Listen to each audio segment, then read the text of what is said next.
Дотоод хэргийн их сургуулийн эмэгтэйчүүдийн зөвлөлийн тайлангийн хурал боллоо.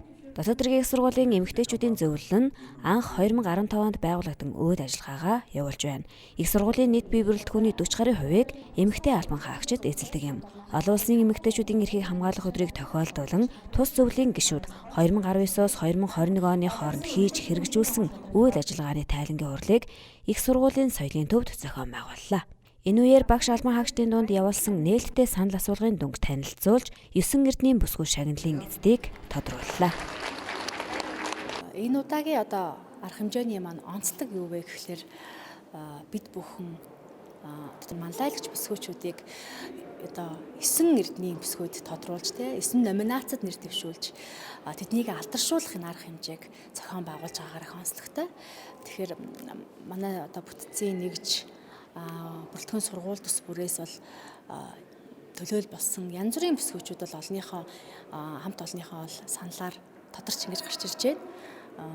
Тэгээ тэр нь бол маш их сайхан арга хэмжээ. Тэгэхээр бид бүх энэ 9 эрдэнийн бүсгүйгээр тодорхойлсон бүсгүйчүүдээ бол жилд ингэж хамт олноосоо санал авч, нээлттэйгээр санал авч ингэж тодруулж бүсгүйчүүдийн алдаршуулах, тэдэндээ урам зориг өгөх энэ ажиллагааг бол цаашдаа зохион байгуулнаа гэж бодож байгаа. Захим ТV-г үзэж байгаа нийт бүсгүйчүүдтэй, дотоод хэргийн сургуулийн мөрцтэй, албан хаагч мөн мөрцгүйч гэсэнтэй энэ албанд бас мөн адил мөрцтэй бүсгүйчийн адил хүчин зүтгэд төрийнхээ албанд нэр төртэйгээр үүргээ гүйцэтгэж явж байгаа сайхан бүсгүйчүүдтэй олон улсын эмэгтэйчүүдийн эрхийг хамгаалах өдрийн баярын мэндийг өргөн төвшүүлж байна. Та бүхэн маань сайхан баярлаарай.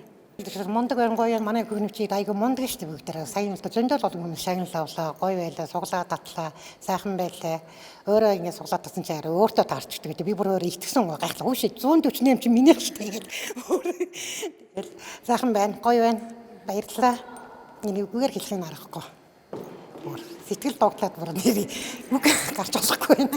Дотоод хэргийн сурвалжд одоо ингэ нийлээд 23 жил ажиллаж байна. 2001 оноос хойш тий яг энэ сургуультай хилийнхаа сургуулаа яг ингээл гүнвэлгийн сайн би гүндэт донор тий 40 удаа өгсөн бахархлалт төвчгээ тэмдгээр шагнуулсан. Нэлээд хэдэн тэмдгээр сая усаас шагнуулчлаа бас сая. Тий гоё байна. Хамт олонтой хангамж үйлчлэгийн хамт олонтой манай бүхний ажлын өндөр амжилт хүсье. Дотоод хэргийн сургуулийн бүх багш ажилчид ажлын өндөр амжилт хүсье. За баярлалаа. Энэхүү үйл ажиллагаанд хайрлагдсан эмэгтэй номын зохиолч Рашин оюун дарыг урьж амьдрал уран бүтээлийн талаар сонирхолтой лекц уншуулсан нь алба хаагчдын талархлыг хүлээсэн юм. Их сургуулийн эмэгтэйчүүдийн зөвлөлийн гишүүд 3 жилийн хугацаатай сонгогддог.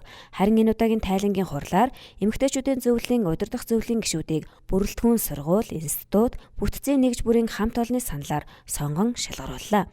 Шинээр томилогдсон удирдах зөвлөлийн гишүүд удахгүй хуралдаж дотоод хэргийн их сургуулийн эмэгтэйчүүдийн зөвлөлийн даргаыг сонгох юм. Их сургуулийнхаа 9 эрдэнийн бүсгүйгээр шалгарсан болон бусад бүх эмэгтэй албан хаагчид, сонсогч, суралцагчдаа олон улсын эмэгтэйчүүдийн баярын мэндийг хүргэж аз жаргал сайн сайхан бүхнийг хүсье.